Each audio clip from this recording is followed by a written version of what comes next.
All right, we'll go ahead and get started here. Welcome, good evening, everyone. Thank you so much for joining us tonight. My name is Spencer Lichty, and I work in the Center for Faith and Justice with some of our retreat and immersion programs, and I will be helping to moderate this conversation tonight. I'm joined by several colleagues, including our Catholic chaplain, Luke Hansen, who will be our technical host and gathering audience questions as we go along tonight, as well as our interim director, Abby King-Kaiser, who also played a big role in making this event possible. I'm sure that I can speak for the whole CFJ staff when we say that we miss all of our students and can't wait to get back to campus soon. Wherever you are tonight, everyone who's joining the call and whatever you're doing this summer, I imagine it may not be what you imagined 6 months ago, but we hope that you are safe, healthy, and finding space to process all that is happening in the world right now. It looks like we have a mix of Xavier students and alumni on this call tonight for what I know is going to be an enriching and important conversation to have with an absolutely stellar panel. So our topic tonight, as you know, is mass incarceration during a time of COVID.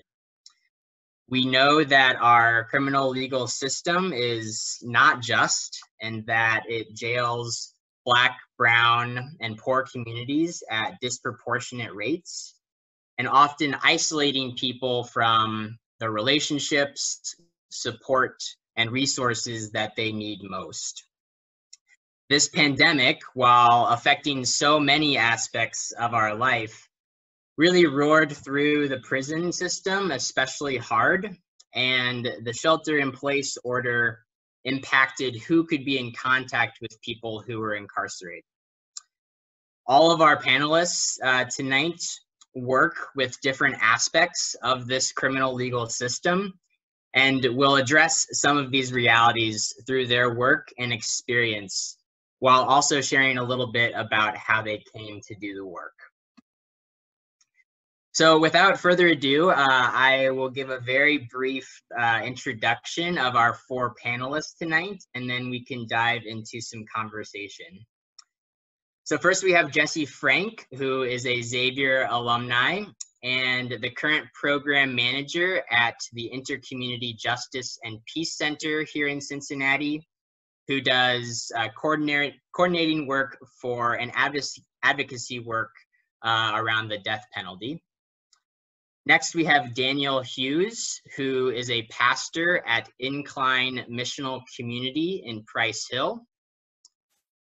Third, we have Alicia Miller, who is the Second Chance Clinic lead attorney at the Ohio Justice and Policy Center. And finally, we have Rachel Snodgrass, also a Xavier alum and an occupational therapist who works with teenagers and young men who are incarcerated in the state of Ohio. So we have some questions to get us started tonight, and then there will be time as well for audience questions too. So if you do have a question for any of the panelists at any time, please feel free to post that in the Zoom chat, and Luke will be compiling those for the end. And also, if you'd like to send a question anonymously, you can send it directly to Luke. And there also may be an opportunity if you'd like to ask your question yourself. You can simply just raise your hand at the end, and we'll call on you to do that.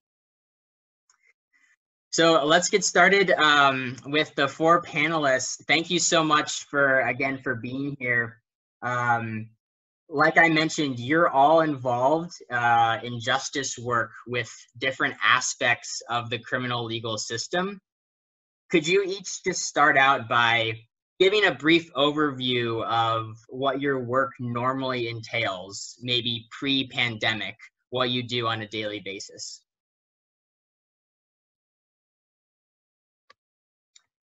and feel free, any of you, to jump in to start.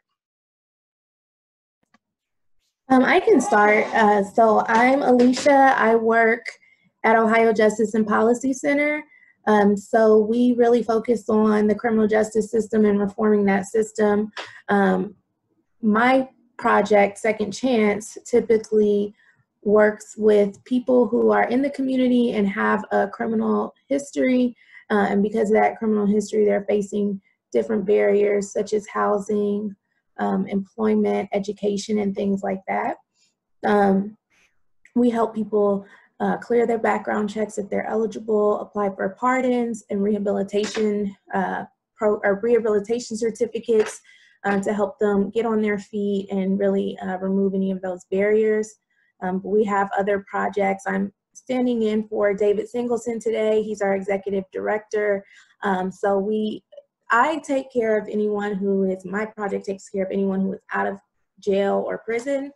The other projects, most of the clients are in prison, and we focus on a safe reduction of the prison population and also civil rights violations within the prison, which is usually people not getting the health care that they're entitled to.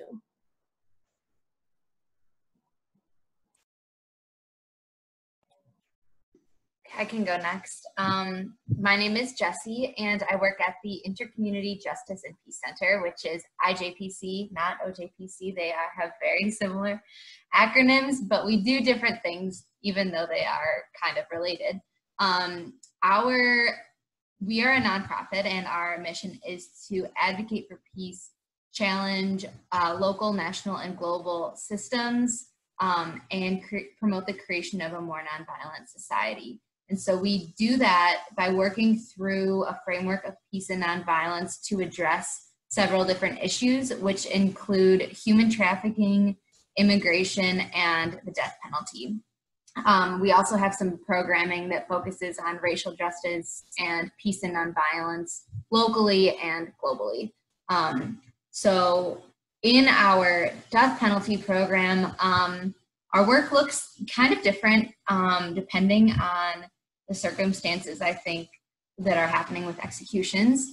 And so for the past 2 years, last year and this year, Governor DeWine has not allowed any executions to proceed. And so typically IJPC would be hosting vigils and be present at the execution whenever those are happening. But our work has kind of shifted a little bit because it's looking like we really have a chance to abolish the death penalty in Ohio, which is super amazing. So a lot of our work focuses on education. So we've come to Xavier with a critical issues in criminal justice presentation before. We've been in Gallagher, if you've seen us with the virtual reality goggles, to talk to students at Xavier and other local schools about the death penalty.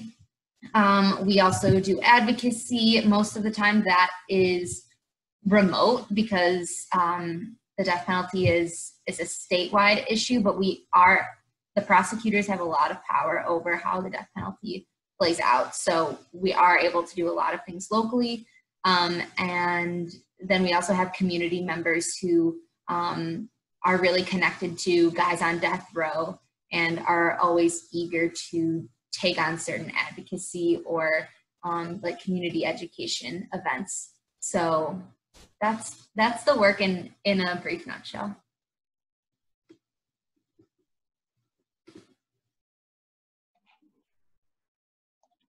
I am an occupational therapist.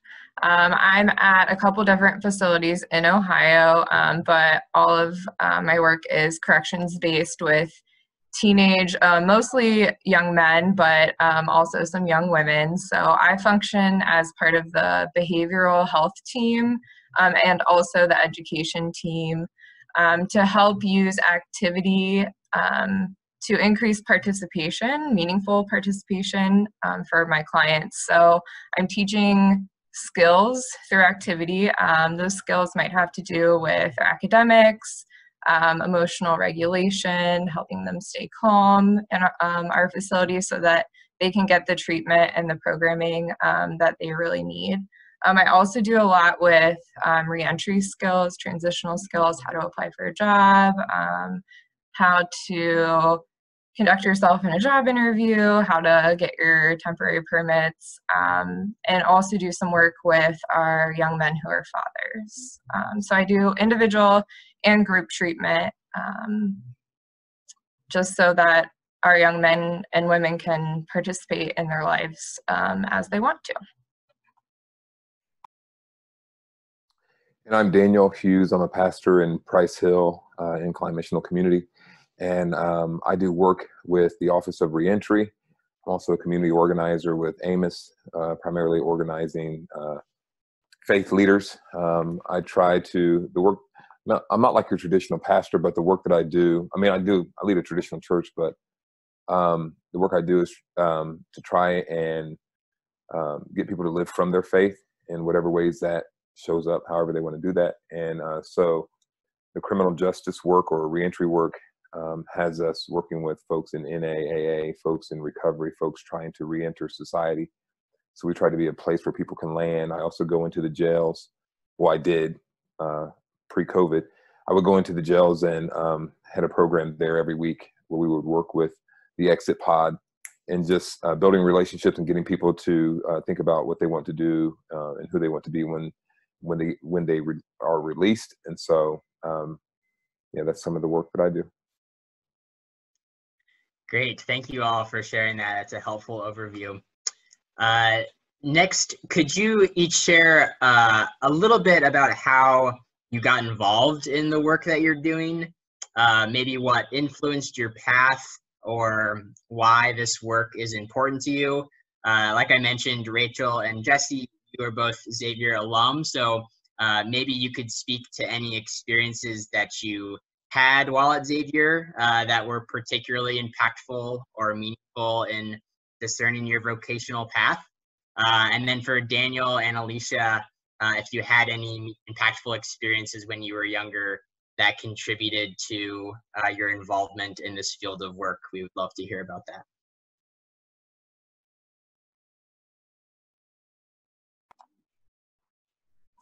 I can go first. I was drawn to occupational therapy originally because of the philosophy behind the profession of the fact that everyone deserves a chance and an opportunity to meaningfully participate in their life how they choose.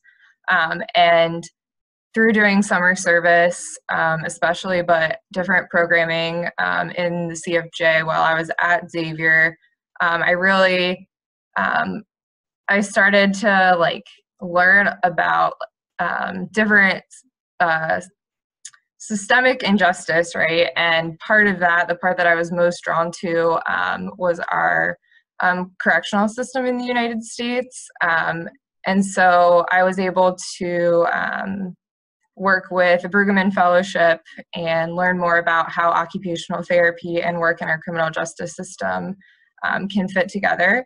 And that experience really helped me start this path of now being in the facilities, doing the work every day, but also still partnering with Xavier to do research and try to do some advocacy work and get more services in our facilities for our young men and women.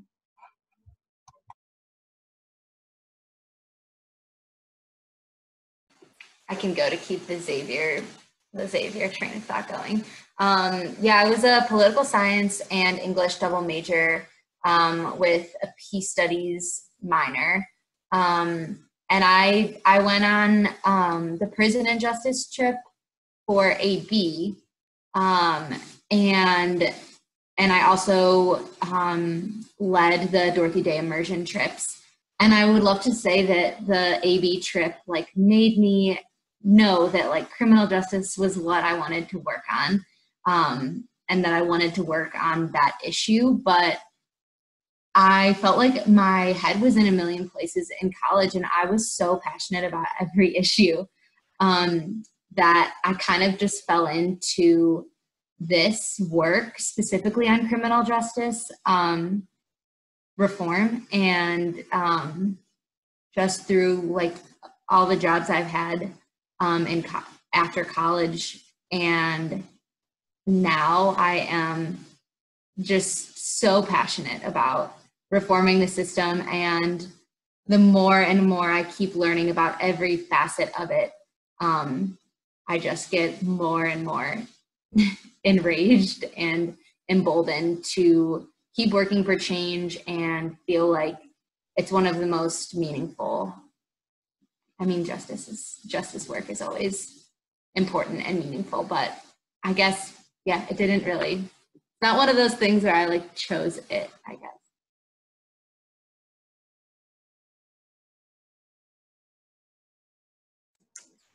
So I can go. I grew up in Westchester, Ohio.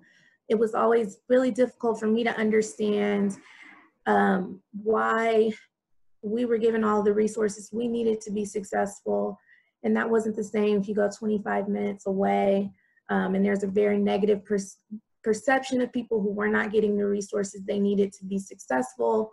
So I really wanted to find a way to use the education that I had and the resources that I had to give people a voice who didn't have a voice. So that's why I decided, I ended up going to school undergrad, not really knowing what I wanted to do. And I decided that I wanted to be a public defender. I thought the legal community or the criminal justice system was something that people didn't have appropriate access to as far as their representation goes. So I was a public defender. I just came back to OJPC in the last summer. I was a public defender for 5 years.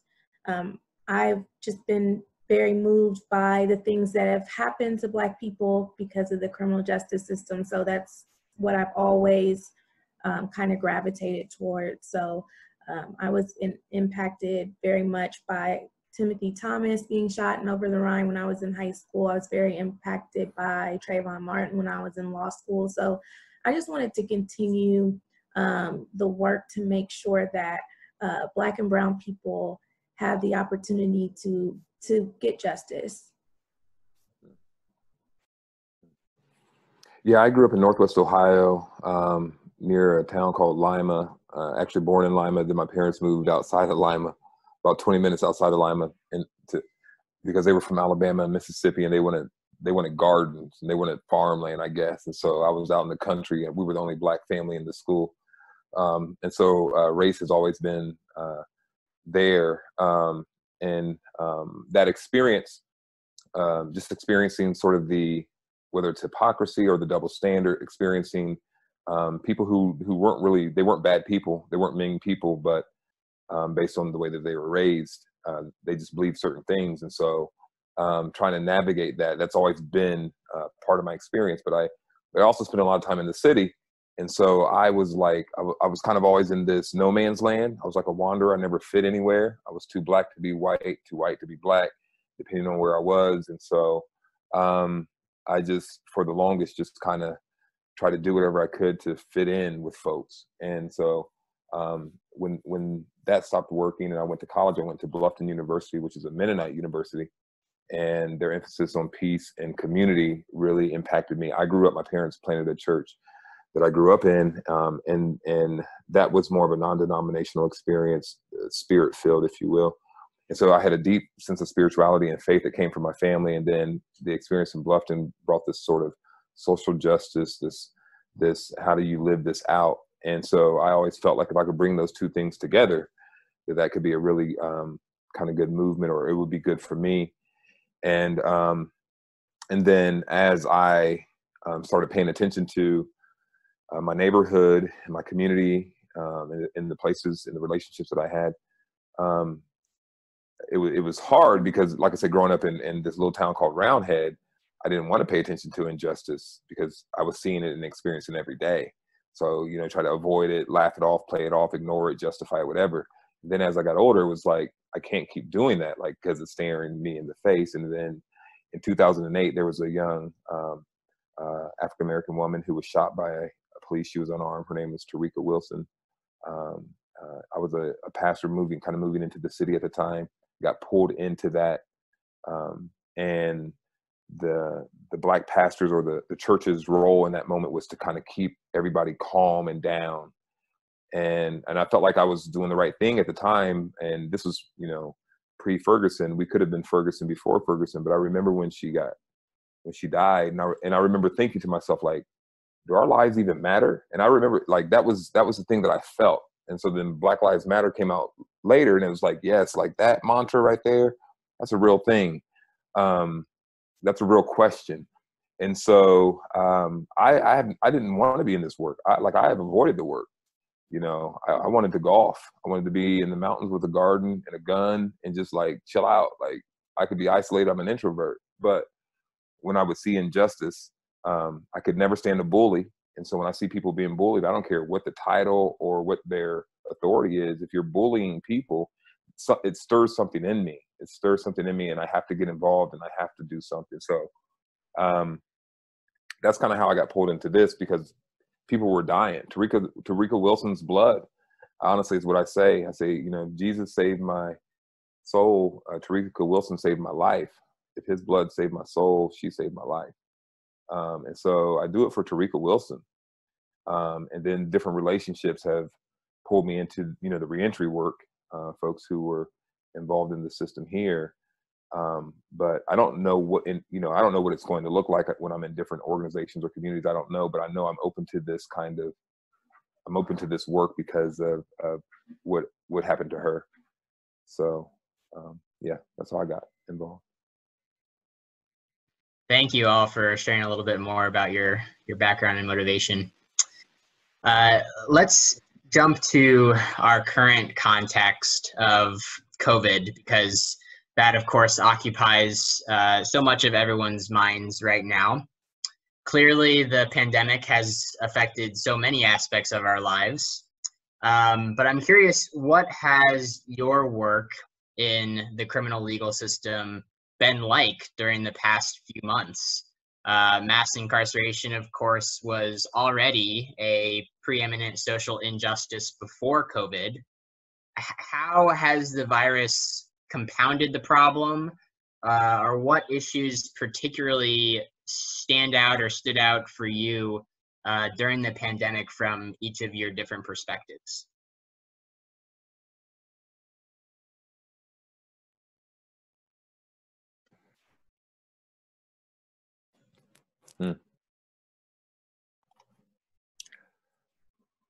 I think that for me, doing direct treatment with clients in the facilities, the young men that I usually get to work with, sometimes for years at a time, and really build a relationship with, I'm not seeing them anymore. And so we've kind of moved to like a housing unit based system in the facilities. And so there's not a lot of movement going on, very little education, very little activity really.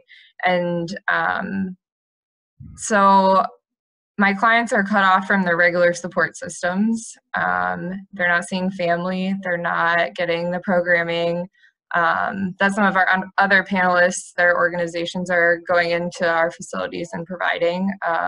So I think there's a lot more stress in general for them. But for me, it's been building new relationships with new clients, which has been a challenge, but also has been an experience of growth, because I see them all every day, all day, which is new for me. So that's been a change, but yeah, it's just impacted their daily routines a lot, as well as mine. So.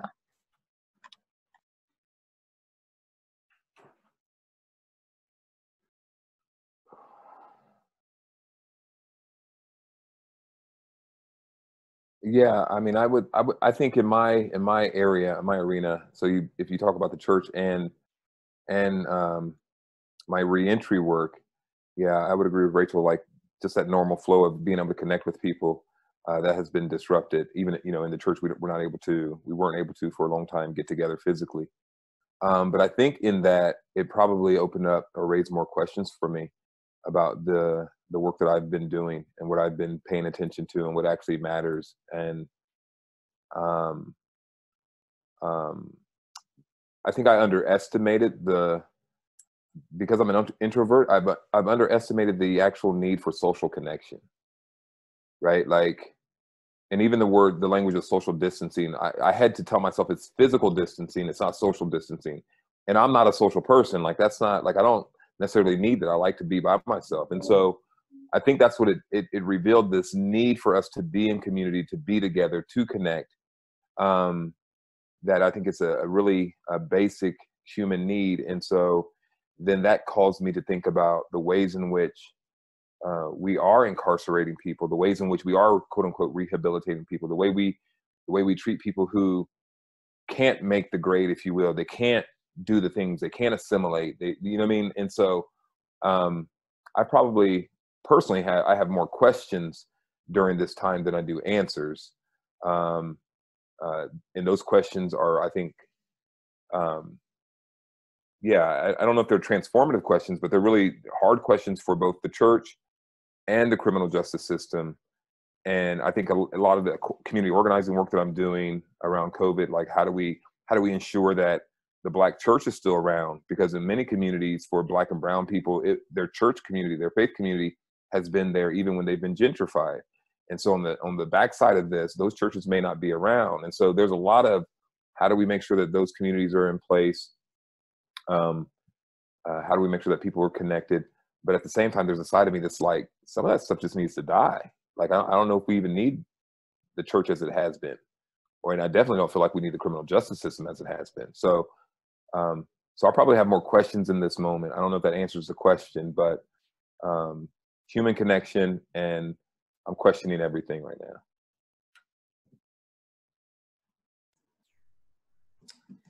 So for my typical project, it has changed a lot because we do most of our work through going into community clinics and meeting with people who are having problems getting their records sealed. But we do run into a lot of people who have contacted us via phone and email, because obviously there are issues with housing and employment right now. And so people are needing to get their background checks more frequently. We also started, for all of the attorneys, regardless of what their typical project was, we did a judicial release effort. We felt like the governor did release some people, but he did not release a high enough percentage of the prison population to really make a difference and keep the prisoners safe. The only thing that we were able to do was file cases on behalf of people who are in Hamilton County, and they shared with us a list of the level 1 security inmates across the prison system in Ohio.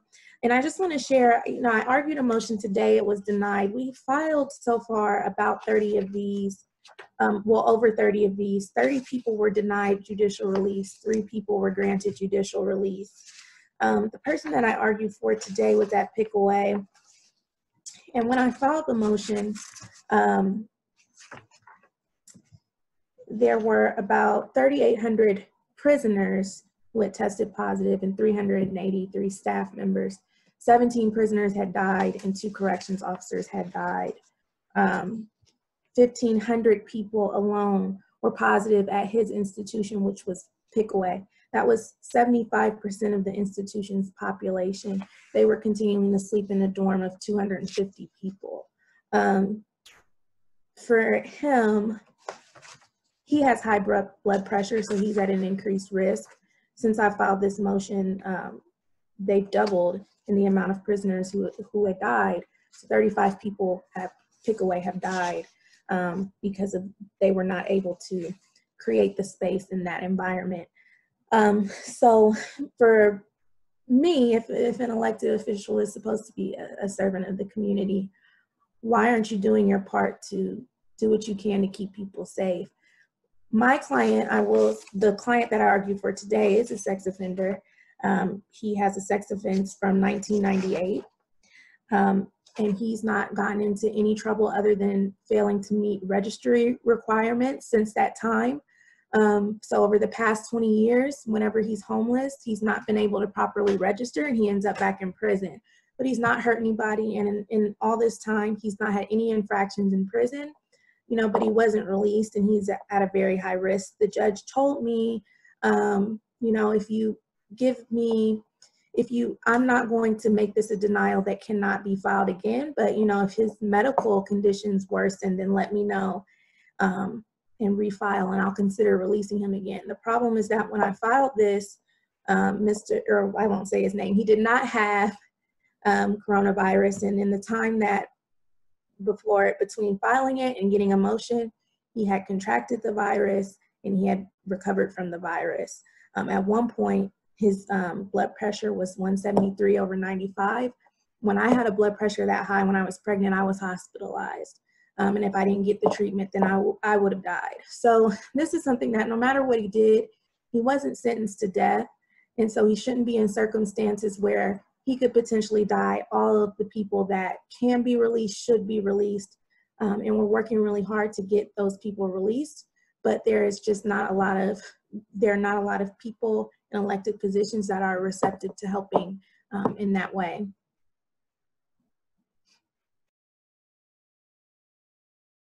I don't know that I want to add much more than what you just said. Most of what we have been trying to do at IJPC is just trying to create awareness about what is happening in Pickaway and Marion, because those are the two highest. Those two prisons are, at one point, they were the highest concentrated areas with coronavirus in the entire country, more than nursing homes, more than any other place. And all of our prisons and jails are well beyond their capacity. And so really this was just for prison officials to pretend or act like they didn't know this was going to happen is a complete farce, right? Like pulling out a guidebook from 20 years ago, which is what the director said that everyone was instructed to do, like is clearly not enough when we have an overcrowding problem to begin with. And I think that just to go off of what some of us have already said is the accountability on the part of our elected officials. Part of me wonders if part of why they don't feel motivated to do anything is because of the lack of public pressure, because we don't see prisons unless we force ourselves to see them, and we have to force ourselves to see them. We cannot just throw people away and pretend like whatever happens during the pandemic, because of whatever you did, you deserve it. And it has been very hard. So I'll wrap up really quick with IJPC fosters pen pal relationships in the community between people on death row and community members who want a pen pal. And the relationships that we have had with guys who are some of them are still on death row, but a lot of them are off death row and are in different parts of prison populations, have been really instrumental in writing us and telling us this is actually what's happening despite everything that you're hearing in the news. And this is all the chaos. I think it's also important, I think the role of prison workers is something that we also have to talk about, the people who are being forced into these prison economies and then also having to work through these conditions is also a point to be made. So I think the work has definitely changed, and we've focused a lot more on just trying to help raise awareness about COVID-19 in prisons more so than the death penalty, which is not something that we typically have done. Yeah, thank you all for shedding light on some of those very difficult realities. I'd like to dive maybe a little bit deeper into that relationship piece of this work. Many of us have probably felt an increased sense of isolation during the stay-at-home order and the necessity of physical distancing. But meanwhile, the folks that you work with have had to deal with some of this intense isolation for months, for years, decades, day in and day out. How do you see this isolation affecting people long term. And what are some things that you do in your work to address that need for meaningful, positive interaction? And finally, are there any suggestions, whether they're big, small, practical, imaginative, for ways that the system can be more humane when it comes to the isolation of those incarcerated? So I know there was a lot there, but just to kind of recap, how do you see the isolation affecting folks that you work with? What are some things that you do in your work to create positive, meaningful interaction? And then any suggestions for ways that the system can be more humane when it comes to the isolation of those who are incarcerated?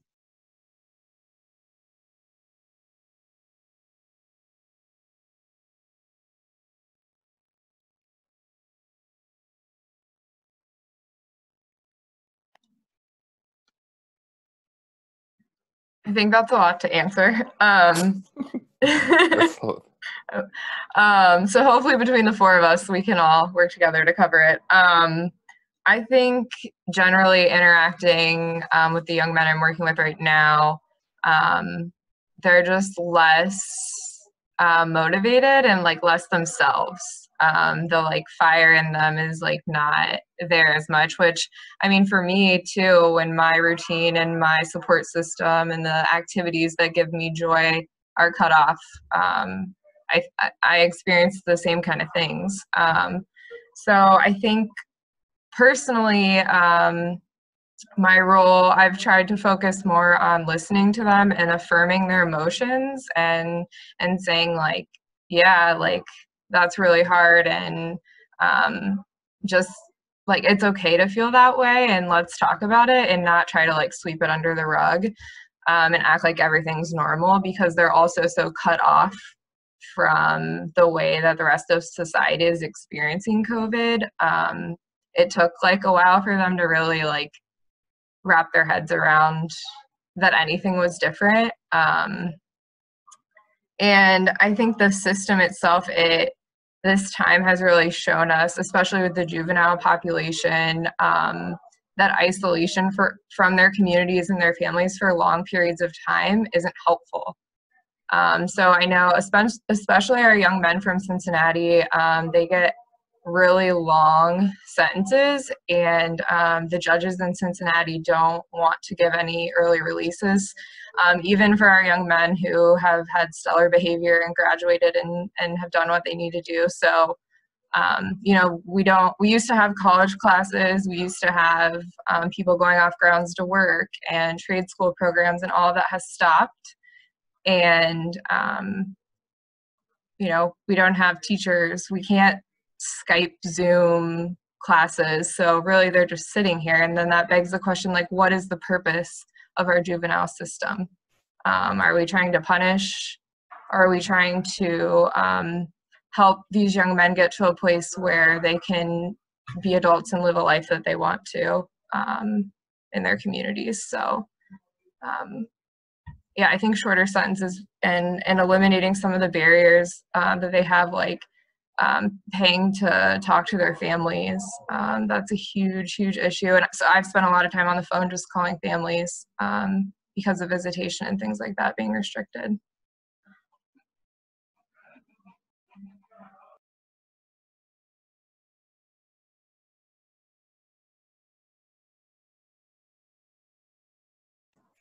So I would just say for me, I'm just always very respectful to my clients and very nice to them, because you would honestly be surprised how many of them have never had someone respect them before or treat them, you know, like a human being. So I don't have like a really significant advice to give on that. When you enter the work, you just have to know that these are people who do not usually have anyone who listens to them, and it does mean the world to them. And because I worked with a lot of clients in jail before, but now working on the judicial release projects with people's families, you know, and talking to them about how to try to get someone out. Also, their families are really appreciative. So it's really, you know, not hard to make a connection because they're really not used to getting the opportunity to make those connections. And I also say if someone is not the nicest to you, to always remember there's a reason for that. They've been through things that you can't imagine. A lot of them are suffering from significant illnesses that they're not being treated for, and a lot have been through a lot of trauma.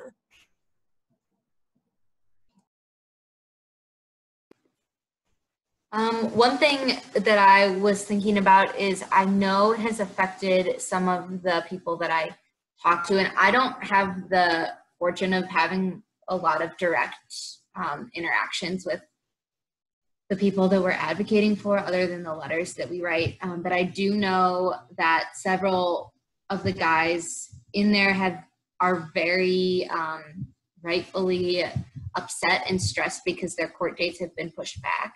And these are cases that have been going on for years and years and years. And one gentleman in particular is older, and he is like very likely to be innocent on death row for a crime that he didn't commit. Should have had a hearing in April, and now it's been pushed to the end of August. And I know, is just losing his mind because he's at risk. And to him, it feels like I'm just going to die in here. And if they push my hearing back again in August, because that's happened to him already so many times, like if they push it back farther again, I know that will be really hard for him to stomach. And I can't imagine what kind of traumatic toll that will take on him. And I'm sure that that's the case with so many people going through the system. And then the other piece about suggestions, I think, about ways the system can be more humane. I mean, the easiest step would just be to stop with solitary confinement, because the UN has already said that 22 hours of solitary confinement is torture. The US continues to use solitary confinement despite knowing that it has basically no effect on improving someone's behavior. And people are thrown in for very casual or random reasons. I know also that according to one of the guys that I've been writing, he said that a lot of people aren't saying that they have COVID symptoms or are not telling the guards that they don't feel well because they're throwing people in solitary as a means to try and keep people separate, and then treating them once they're in there as if they're in there for a disciplinary reason instead of treating them with medical compassion. They're not allowed to see a doctor even though they have symptoms for COVID. So I know that that has also been compounding the fear and trauma.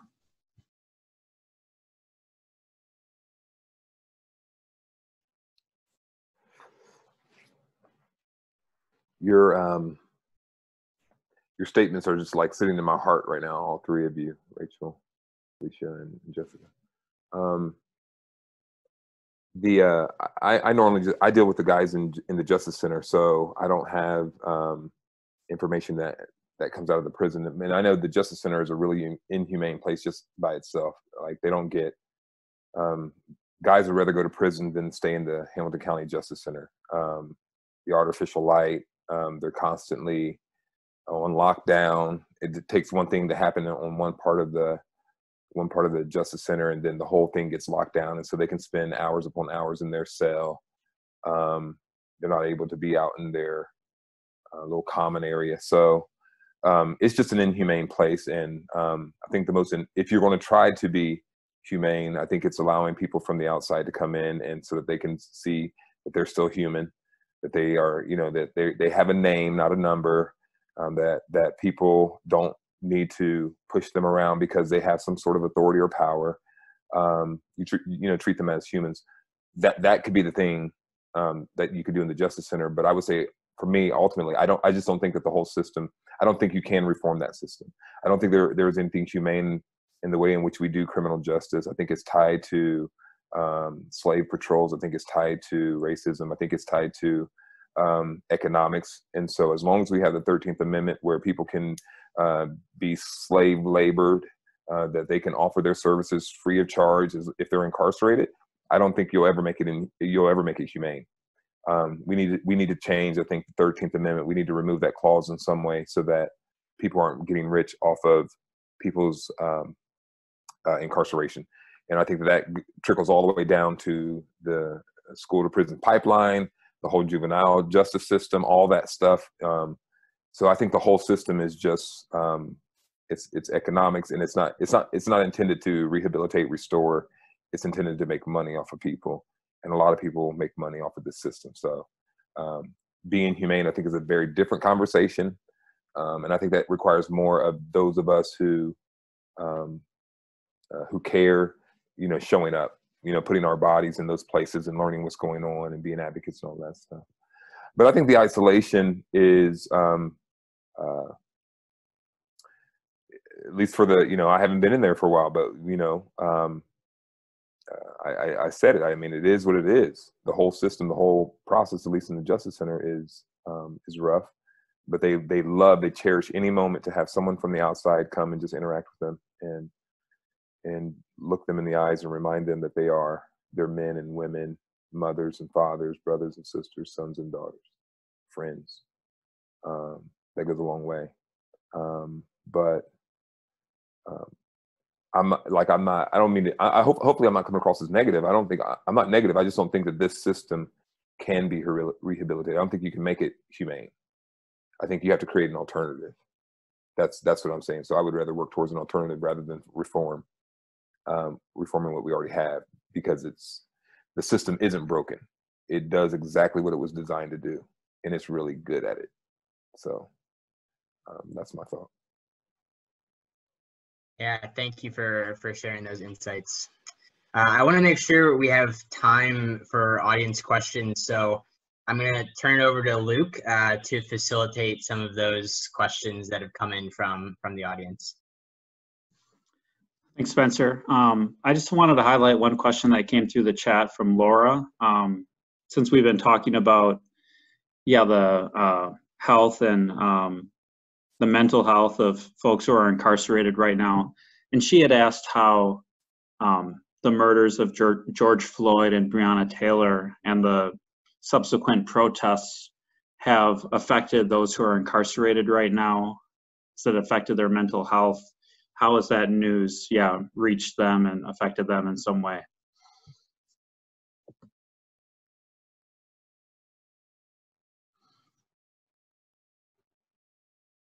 I don't know. Yeah, it's hard to know when you're not in the facilities. But even in the facilities, it's also hard to know because they are cut off from it.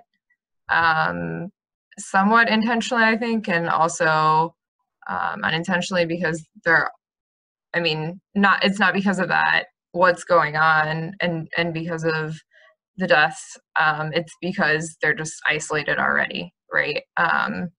But the conversations I've had with our young men about it, they are very pessimistic and very negative, and they're kind of like, what's new? It's not going to change. And the stories that I've heard of trauma and interaction with law enforcement and officers in the correctional system from the time that they were as young as 9 or 10 years old is heartbreaking. And so I've just tried to listen and again, affirm feelings and try to give the clients in our facility a chance to read and listen to music and connect with their culture in ways that our system doesn't always allow for. But they're not as stressed out about it as I thought they would be, I think, just because they are so cut off from what's going on.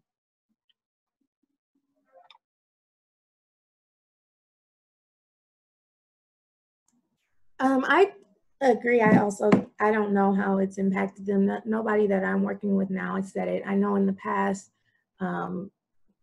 police brutality has really just made my prior clients that I represented feel as though they are represented on their pending cases, that they didn't have a voice, what they said didn't matter, what they wanted to do with their case didn't matter because the police were going to get to do whatever they wanted to do anyway. So I do think it has a stifling effect on people who are arrested and have rights and don't realize it because they see the police getting away with whatever they do.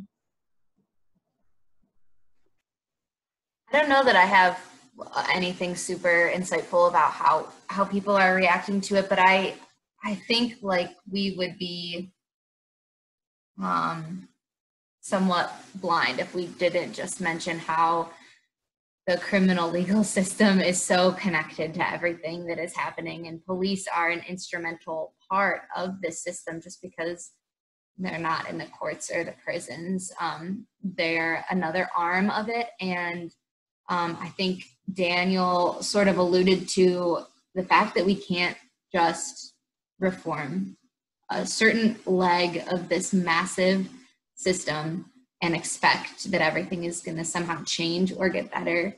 And that's not to be pessimistic, but I think a lot of the conversations happening at City Hall as we speak about money are so crucial to the conversation, because prisons make money off of how many beds they fill, and that has to be connected to the police. Police budgets are extremely bloated. We have militarized weapons, which also, you know, we have a militaristic economy. And so I think to not acknowledge, and I've been listening to the 1619 podcast, so my mind is like right now on capitalism and slavery and how one cannot exist without the other.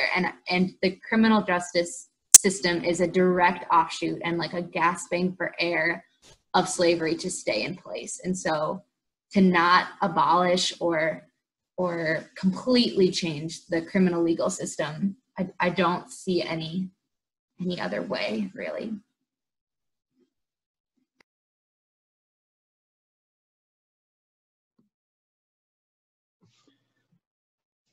Thank you. There was a question from Cristo. Do you want to unmute yourself and ask the panel, Cristo?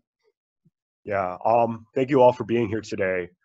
So I'm from Chicago, and currently there's a movement within Illinois, and our governor has expressed support for mass releasing low-level offender inmates to reduce the spread of the coronavirus. And I think that a lot of legislators and people are in support of that.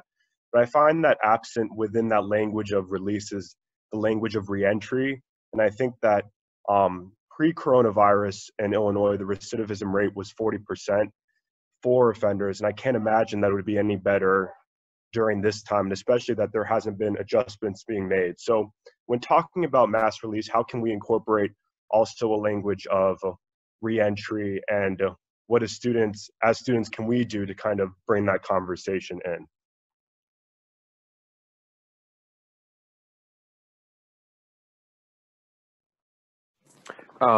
So for me, the reentry is it's all about definitely having the resources in place for folks before they get out, like, right? So there needs to be that conversation, so people are thinking about what they're going to do, where they're going to land before they get out. But then it's having a community that they can actually land in, that can receive them. And it's not so much about getting them ready, it's that the community is not ready for them. And so if they aren't accepted, if they can't get a job, they can't get housing, then eventually they're going to end up back in the same spot. So I don't know if it's so much about doing something for the inmates as much as it is about getting our communities ready to receive. Our church, we're working with the Juvenile Public Defender's Office, and we're doing this thing called participatory defense, where we're trying to get the community to be part of watching the courts, walking with the families as their students are going through, getting the communities to kind of connect the families to resources that they may not know of. And so I think something like that in the adult system can also help, as you're thinking about how do we walk with the folks as they're getting out. But I'm of the mindset it's less about them, and it has more to do with us as a society and as a community. Whatever this is, for many of us, it's really hard to let folks pay their debt to society and start over. I don't know what that is, but I don't. Yeah. So, Yeah, I'll leave it at that.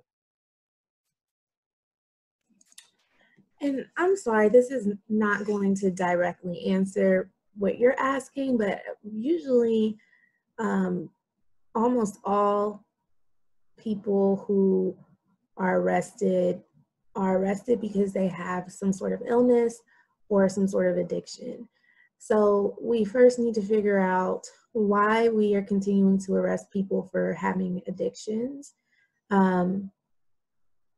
That it would be no recidivism if we would stop arresting them for drug possession, and also making sure, not making it so difficult for people to get the resources that they need, putting that money into mental health resources for people to have caretakers that can come to their homes and help them, because there are some people who just cannot function in the community on their own. And I don't know about the situation here. When I was in Indiana, there is a program, it's called a waiver, and you can go, you can apply for it, and you get 24-hour care, you get a place to live, and there's like a 2-year wait list for it, and then if you do offend, and you're in jail for more than 30 days, then you lose your spot and have to wait again when you get out. So I think the problem is that there are not enough resources set up for people to not reoffend, and some of the things that people are reoffending, we just should not be arresting them for anyway.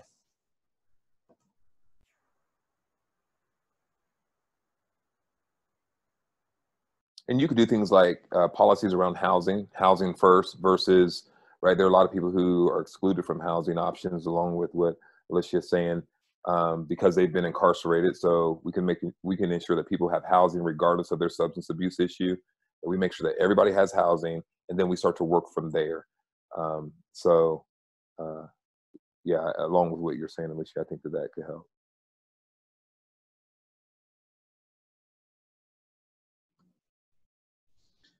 Rabbi Jennifer, who's on the CFJ staff, put a question into the chat.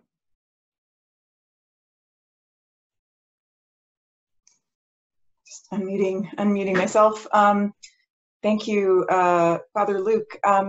Yeah, this is really for all of the panelists, but particularly for Mr. Hughes. You had mentioned the idea of recreating a different system than what we have. And perhaps it could be a bit aspirational, but even given that, if we were to start from scratch, I'm curious about some models that you may have to hold up, like maybe some communities around the country, if there is one or two in particular, to hold up a model that would be an alternative way for, particularly for the youth that are incarcerated. Like if we didn't have this system, you know, what would be a way to start again, to start afresh, and that you think would be a good model for us to look to? I know there are models out there, and I don't have any right now at the top of my head. But I know that there are groups that are working against the school to prison pipeline, and suggesting that we, one, take police officers out of our schools. And so that students' behaviors that used to be just kind of typical behavior, a child gets in a fight and they get suspended, that's just a fight. And now they can be arrested, and now they're in the system. You know, and other behaviors, like, right? So we're criminalizing children who are still developing, and we plug them into the system. And so their path is already almost set, so that we continue to provide, I think, fuel for this criminal justice system, this profit-based system. So that would be a start to at least at the initial, if we're going to talk about the systems that we have in place. But then I think you also need to work with faith organizations that are in neighborhoods, and how do we support them and strengthen them, because they're providing and can provide services to their neighbors and to their communities, but we don't see them as viable options. We're trying to send them to agencies and departments and organizations that a lot of folks have that adversarial relationship with. You know, folks who may be, say, on Department DJFS, the way that they get treated downtown when they go to get their services, they're not, I mean, folks don't want to be treated like animals and treated, you know, and disrespected. So there are other agencies or organizations in neighborhoods that we could begin to partner with to begin to connect with families. I think faith-based and school relationships, you're talking about truancies and different things, if you can get that connection going. So I think we have this stuff in our neighborhoods. We're just not thinking like that. We've centered agencies and departments and politicians, and I think we need to flip it and put the community back at the center of it, where the will of the people is what we're supposed to organize around. And I think we've just gotten out of balance with that. And the easiest thing and the quickest thing to do is to kind of, you know, pay an institution to get it done for us. And, you know, out of sight, out of mind. And, you know, it fits with my belief system. But I know there are communities out there doing really good work, but I can't pull in a comprehensive system, you know, a comprehensive model at this moment. But those are just some ideas. Mm-hmm. Yeah, no, thank you very much. You know, I think it just kind of came to me, the idea, you know, that the community plays such a role, you know, because for so many kids, you know, I'm a kid from a single home, you know, single parent home for part of my life, and I had a lot of privilege, you know, but even at the same time, there aren't always those resources within the family to draw from. And so the schools and everyone having the communication, but in a more positive way, you know, about the students. It's kind of, I'm just kind of curious on how to, you know, even within, if there's a particular school or particular, even in town, you know, that may be doing a better job than others, just, you know, it's just kind of trying to think out. I mean, I think along with that, I honestly, I think we have to come up with that now. I think we've come to the end of a lot of our institutions in the American experiment as we've known it. And I think that it's up to us to reimagine and dream and do all those things in trial and error. And I think it could be a really great co-creating moment, and it could be really messy and it could be problematic, but I think that that's where we are. I think we've just come to the end of a lot of our philosophies and practices. And so to get people convening people together who are not like-minded, like who don't necessarily agree politically and all those other things, to get us to sit around a table and begin to dream about the common good. How do we envision the next 400, maybe 1,000 years? What do we want for ourselves? So that's what I think. Well, thank you all from the audience for those great questions, and our panelists for the great informative answers. We are at 8 o'clock, so we're gonna begin to wrap up. But before we do that, we do have two opportunities that we want to let everyone know about. That involves letter writing as some way that you can get involved with this issue. So I'm gonna have Luke first talk about an opportunity at the Circleville facility, and then Jessie's going to talk a little bit about the Pen Pal program at IJPC. Thank you, Spencer. I just dropped a Google form into the chat. The CFJ is, we've collaborated with Rachel, and we are collecting letters to write to young men who are incarcerated in the state of Ohio right now, which is, you know, deeply connected to the conversation that we've been having tonight, especially about the isolation that's taking place right now. And we really see this letter writing opportunity as a chance to kind of build relationships in the way that we can, and to be a source of like hope and encouragement during this time of isolation. So if you open the Google form, it has a description of what this letter writing looks like, and also some helpful tips for writing letters. And you can sign up to write letters using this Google form. And if you'd like to write more than one, we welcome you to do that. We're just asking that you write unique letters because all of them will probably be going to the same facility. And we're asking people to make a commitment to send a letter by June 26th, and then to send the letter in the mail by July 3rd. So yeah, it'd be great if, especially folks who are a part of this conversation tonight, find themselves willing and able to do that, to sign up. Thank you.